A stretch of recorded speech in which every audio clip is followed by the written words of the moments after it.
Bakit dumami yung mga Pilipinong walang trabaho noong January 2025?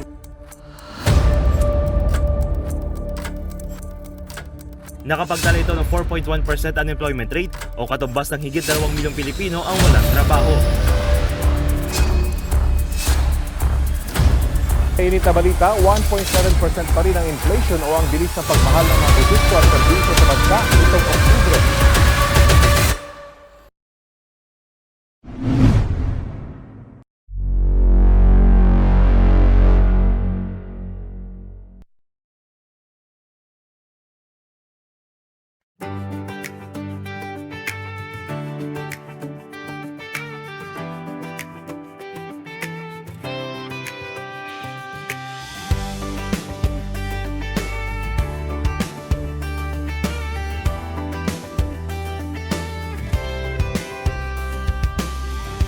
Isang magulang ang nagsimula, Boss Wilson. Pag-ibig ni Ma'am Lily ang dala.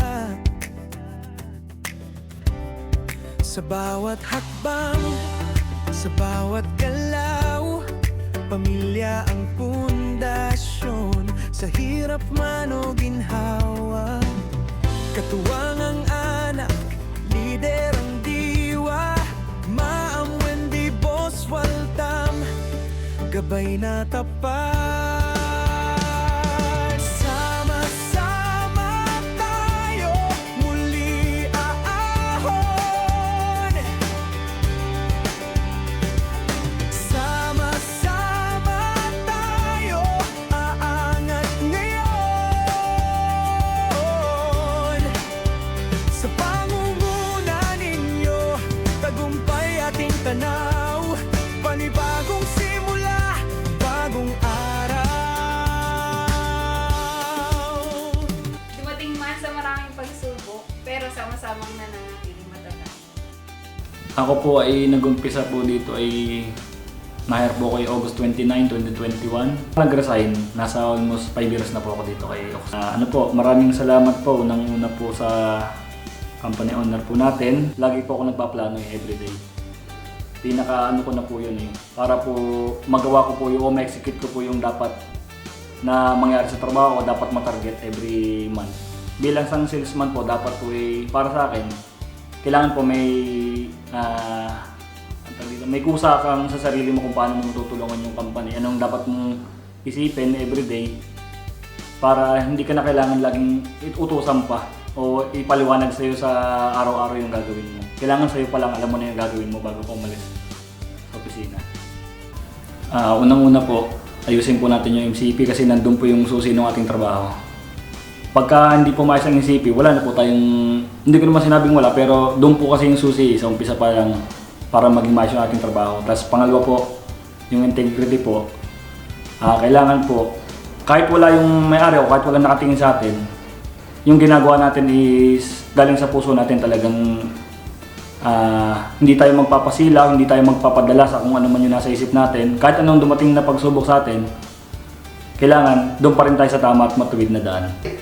Pag nagawa po natin yon, sama-sama po tayo aangat at babagong muli ngayon at sa mga susunod pang mga taon. Maraming salamat po. Pagbangon ng sigaw, pag-asa ang bitbit, tiwala sa isa't isa, lakas na kay init. Sa bawat hamon, tayo'y matibay, pagkakaisa ang ating tunay na taglay. Hawak kamay sa bawat laban, sa inyong gabay, tagumpay ay nariyan. Sama-sama tayo muli ahon.